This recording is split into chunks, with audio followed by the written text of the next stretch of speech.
दोस्तों, आज इस वीडियो में जानेंगे वट सावित्री पूजा का पारण करें। सामग्री का विसर्जन हमें कब करना चाहिए, पारण के दिन कौन सी एक गलती है जो हमें नहीं करनी चाहिए। वट सावित्री पूजा के दिन हम अच्छे से विधि विधान से पूजा करते हैं और हमें इस दिन को इच्छा का प्रसाद ही खाना चाहिए। तो सबसे पहले आप लोग खुश हैं का प्रसाद खा लीजिएगा। उस के बाद आप शाम में सूर्यास्त होने से पहले मीठा भोजन कर सकते हैं। मीठा भोजन में आप खीर, पूरी, हलवा, जो कुछ भी आप बनाना चाहते हैं वो आप लोग बना लीजिएगा। और बहुत से लोग हैं जो फैलाई यह व्रत करती हैं तो वो सामने भी फल खाएंगे, साबूदाना भी आप खा सकते हैं। और जो लोग मीठा भोजन करती हैं वो सिर्फ नमक का सेवन नहीं करते हैं और सब कुछ खा सकते हैं। और इस व्रत का पारण अगले दिन किया जाता है। जिस दिन हम व्रत रखते हैं उस दिन हम मीठा भोजन करते हैं या यह व्रत फलाहारी किया जाता है। और इस व्रत का पारण अगली दिन किया जाता है, यानी 7 जून दिन शुक्रवार को व्रत का पारण किया जाएगा। तो पारण के दिन भी आप सूर्योदय से पहले उठ जाएगा। सूर्योदय से पहले उठकर स्नान कर लीजिएगा और उसके बाद जितनी भी पूजा की सामग्री है वह हमें अच्छे से समेट लेना चाहिए। जो वट वृक्ष की टहनी है उसका आप भूमि विसर्जन कर दीजिए या जल विसर्जन कर दीजिएगा। जो हम सुपारी से गणेश जी बनाती हैं तो आप सुपारी का विसर्जन कर दीजिए। और जो हम का लांबा उसमें लपेटते हैं वो आप अपने पति को भी बांध सकती हैं या बच्चे को भी बांध सकती हैं। और जो हम गौरी माता बनाते हैं उनका भी विसर्जन कर देना चाहिए। और पूजा के समय जो हम प्रसाद चढ़ाते हैं गौरी गणेश का, तो वही प्रसाद हमें उठाना है। और जो हम वट वृक्ष के पास शरारती हैं वो प्रसाद आप लोग ही रहने दीजिए गया। अगर मंदिर में पूजा कर रही है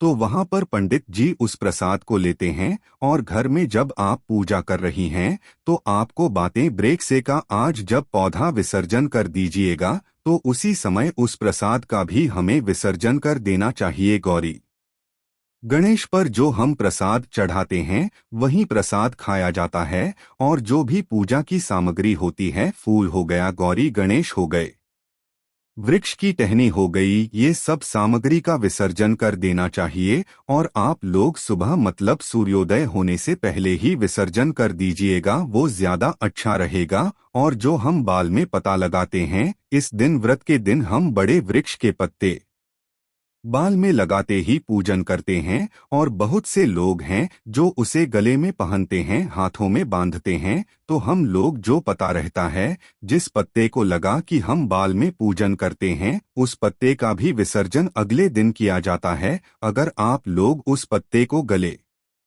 में पहनती हैं, हाथ में पहनती हैं, तो आप लोग जरूर पहनिए गया। और पारण करने से पहले अगर हो सके तो थोड़ा साथ सीधा भी हामी दान अवश्य करना चाहिए, क्योंकि ये जो व्रत होता है बहुत ज्यादा ही खास होता है। तो आप उत्पादन करने से पहले सीधा वर्षीय निकालिए गया तो सीधा में आटा, चावल, दाल, आलू, नमक, पैसा, जो कुछ भी आप सामग्री दान करना चाहती हैं वो दान अवश्य कीजिएगा। वैसे भी जो भी सामग्री हम दान करती हैं वही हमारे लिए रखा रहता है, तो इसीलिए आप दान इस दिन अवस्थी कीजिएगा। और जो लोग व्रत के दिन अगर श्रृंगार की सामग्री प्रसाद अगर पंडित जी को नहीं दे पाए हैं तो वो आपको अगले दिन यानी 7 जून को भी आपको पंडित जी को दे सकती हैं। या आप रखे रहिएगा, आपके घर जब भी ब्राह्मण आए, पंडित जी आए, तो उनको आप दे दीजिएगा। और पारण के दिन भी हो सके तो हमें शुद्ध सात्विक भोजन ही करना चाहिए, क्योंकि पारण का भी विशेष ज्यादा महत्व होता है।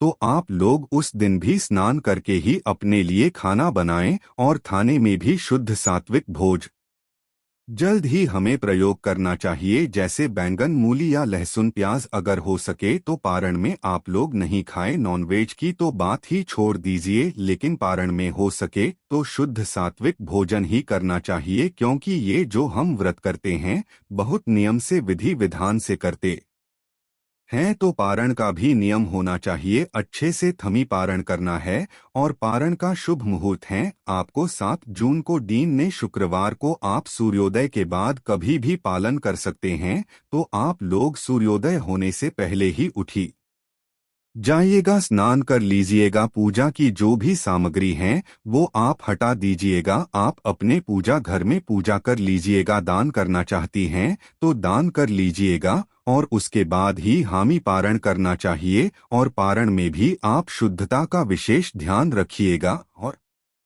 पूजा में जो बांस का पंखा उपयोग किया जाता है, 2 पंखे का उपयोग किया जाता है। एक पंखा तो हम पंडित जी को दे देते हैं और दूसरा पंखा पति को हवा करने के लिए रखते हैं। तो जो पंखा हम पति के लिए उपयोग करते हैं उस पंखे को भी हमें रखना है।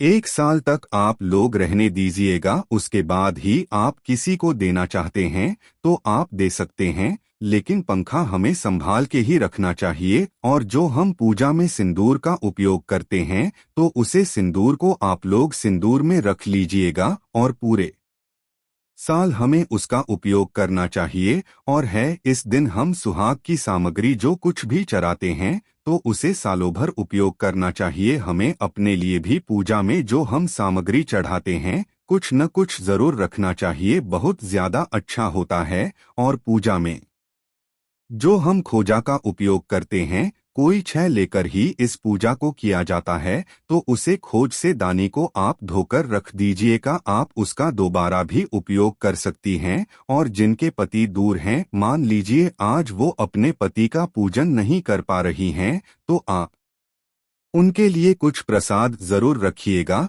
तो प्रसाद भी हमें रखना है। और जो हम बांस का पंखा रखती है पूजा में तो उसको आप लोग संभाल के रखिएगा। जब आपके पति आए तो आप पंखे से हवा कर दीजिएगा। और जो भोग प्रसाद आप और शरारती है वो पति को अवश्य दीजिएगा। तो विसर्जन के दिन हमें इन्हीं सब नियमों का पालन जरूर करना चाहिए। और इस बाद विसर्जन हमें 7 जून में दिन शुक्रवार को करना है। जो लोग बरतें वृक्ष के पास पूजा किए हैं तो उन्हें विसर्जन की जरूरत नहीं पड़ती है, लेकिन जो लोग घर में पूजा करते हैं उन्हें पारण के दिने यानी 7 जून को ही विसर्जन सूर्योदय होने से पहले ही कर देना चाहिए।